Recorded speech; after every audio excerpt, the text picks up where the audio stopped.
एक गांव था जहां एक पुराना हवेली सुनसान पड़ी थी। लोग कहते थे कि उस हवेली में रात को अजीब अजीब आवाजें आती थीं, लेकिन कोई नहीं जानता था कि यह क्या है। एक दिन एक वीरानी दिलचस्पी में डूबी हुई लड़की नामक सीता गांव आई। उसने सुना था कि हवेली रात को जीवित हो जाती है। सीता को इसे जांचने का मन हुआ। रात के समय सीता हवेली में पहुंची और वहां सुनसानपन में घूमती रही। बीच बीच में वह खिड़की से गहरे अंधकार में कुछ देखती रही, पर उसे साफ नहीं दिखाई दे रहा था।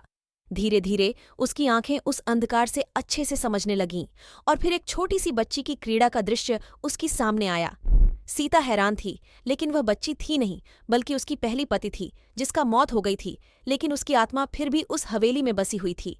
बच्ची ने कहा, मुझे अपनी माँ की तरह खेलना पसंद है, लेकिन मैं अकेली हूँ। क्या तुम मेरी साथी बनना चाहोगी? सीता ने देखा कि बच्ची की आत्मा अब खुश थी और उसने हाँ कह दी। उसके बाद से हवेली में रात के आवाज